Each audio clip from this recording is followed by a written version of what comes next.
Assalamualaikum warahmatullahi wabarakatuh. Kembali lagi bersama saya Rizky Rosania dari Prodi D3 Akuntansi Universitas Bengkulu. Pada video kali ini saya akan membahas tentang investasi pada instrumen ekuitas yang merupakan materi bab 2 dari mata kuliah Akuntansi Keuangan Lanjutan 1. Baik, kita mulai saja ke pembahasannya. Investasi pada instrumen ekuitas.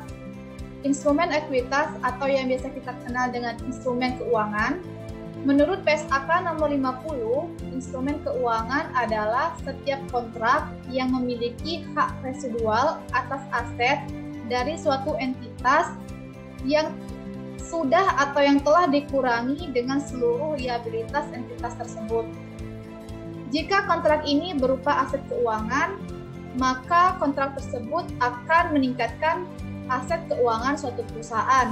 Namun jika ia merupakan liabilitas, maka kontrak ini akan meningkatkan kewajiban atau liabilitas entitas itu sendiri.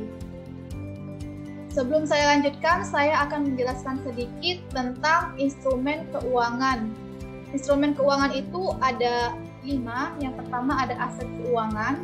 Aset keuangan ini contohnya ada investasi pada saham, investasi pada obligasi, kas, dan juga piutang.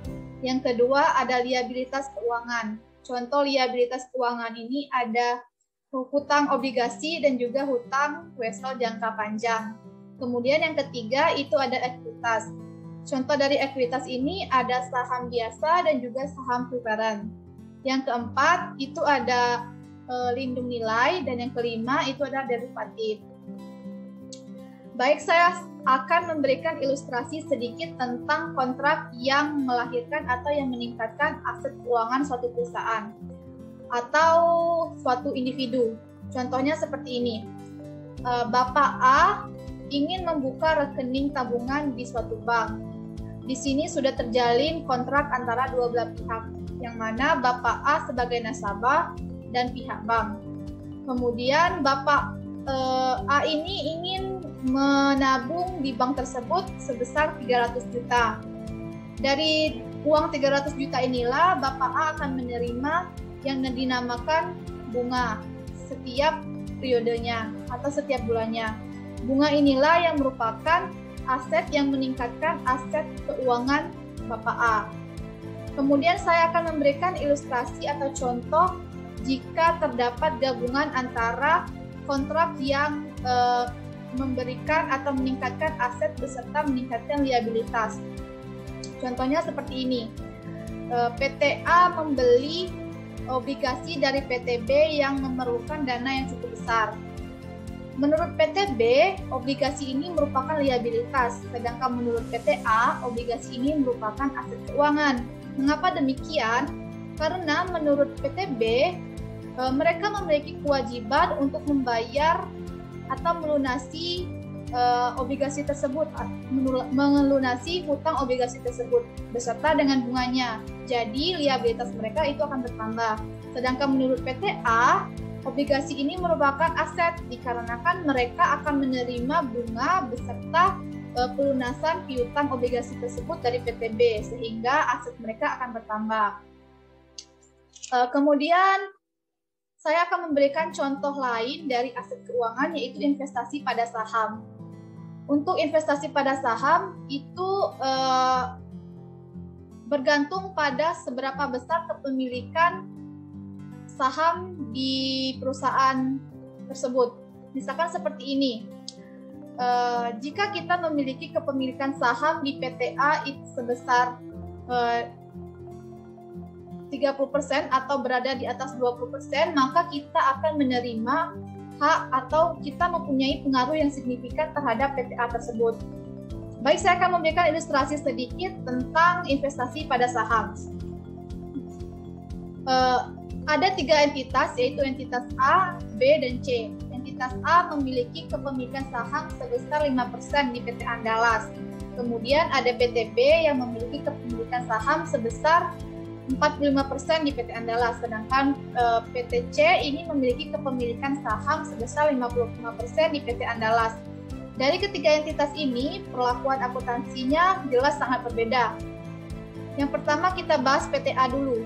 PTA merupakan entitas yang paling kecil memiliki saham di PT Andalas, yaitu sebesar 5%. Oleh karena itu, PTA tidak terlalu atau tidak memiliki pengaruh yang signifikan dengan PT Andalas. Oleh karena itu, PTA hanya akan mencatat investasinya pada PT Andalas itu bisa menggunakan dua metode, yaitu bisa memilih antara metode cost ataupun metode nilai wajar. Kemudian untuk PTB, yaitu PT yang memiliki saham yang lumayan signifikan di PT Andalas, yaitu sebesar 45%.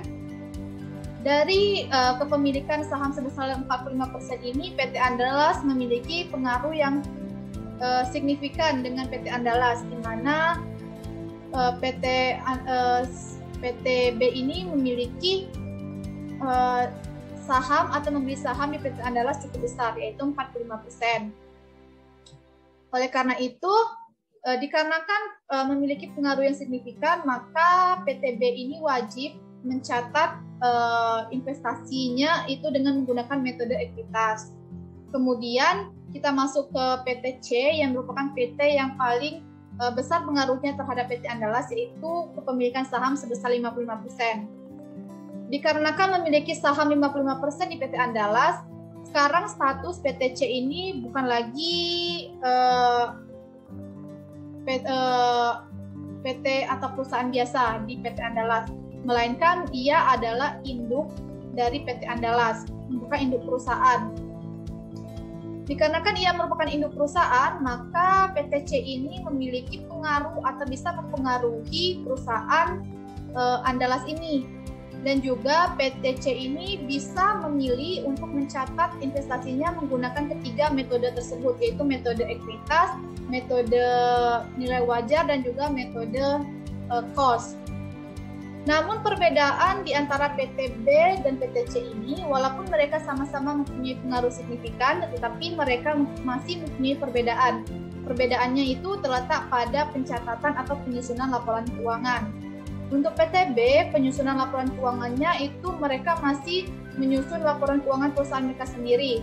Sedangkan untuk PTC, dikarenakan mereka PT induk, maka mereka harus membuat atau menyusun laporan keuangan konsolidasian yang merupakan gabungan laporan keuangan entitas induk dan juga entitas anak. Sebenarnya kepemilikan saham ini sangat berpengaruh untuk memilih metode mana yang akan dipakai untuk mencatat investasi pada perusahaan yang dibeli. Untuk ketiga metode pencatatan investasi, yaitu metode ekuitas, metode nilai wajar, dan juga metode cost, itu memiliki persamaan. Persamaan di antara ketiga metode ini, mereka sama-sama mencatat nilai investasi yang diperoleh itu berdasarkan nilai wajar. Nilai wajar itu sama dengan harga perolehan, sedangkan harga perolehan itu didapatkan dari seluruh biaya yang dikeluarkan untuk mendapatkan investasi tersebut.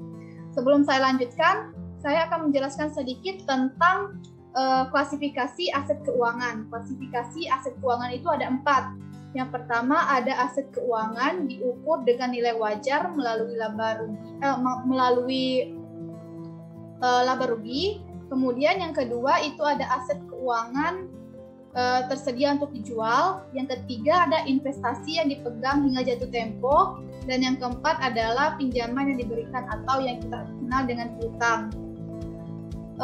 Jika dalam pembelian investasi suatu perusahaan itu mengeluarkan biaya tambahan, itu kita harus melihat dulu klasifikasi aset keuangan mana yang mereka gunakan. Jika perusahaan menggunakan klasifikasi aset keuangan diukur dengan nilai wajar melalui laba rugi, maka perusahaan mencatat biaya tambahan tersebut secara terpisah dengan harga perolehan, melainkan dikategorikan sebagai beban tahun berjalan. Sedangkan jika biaya tersebut diklasifikasikan sebagai aset tersedia untuk dijual atau piutang atau pinjaman yang diberikan atau piutang, bahkan jika dikategorikan sebagai investasi yang dipegang untuk jatuh tempo hingga jatuh tempo, maka pencatatan biaya tambahan itu langsung ditambahkan di harga perolehan, hingga biaya tambahan itu menambah harga perolehan untuk menerima atau membeli aset atau investasi pada suatu perusahaan. Kemudian kita masuk ke perbedaan antara ketiga metode pencatatan investasi ini. Untuk perbedaannya, untuk metode cost dan nilai wajar itu perbedaannya sangat kecil, dikarenakan nilai wajar dan juga metode cost ini hubungannya masih sangat erat, bahkan metodenya itu masih terlihat sama. Yang menjadi perbedaan di sini adalah antara metode cost dan nilai wajar dengan metode ekuitas. Untuk metode cost dan nilai wajar, jika seorang investor atau suatu investor itu menerima laba atau dividen dari investasi, maka investor tersebut tidak wajib atau tidak harus untuk melakukan penyusunan atau tidak melakukan penyusunan atau menyusun jurnal penyesuaian. Sedangkan jika perusahaan menggunakan metode ekuitas, maka perusahaan tersebut wajib membuat jurnal penyesuaian atas laba atau dividen yang diterima. Bahkan jika investasi mengalami kerugian, para pihak perusahaan juga wajib mencatat kerugian tersebut. Itu saja pembahasan saya tentang investasi pada instrumen ekuitas. Saya akhiri. Saya ucapkan terima kasih. Wassalamualaikum warahmatullahi wabarakatuh.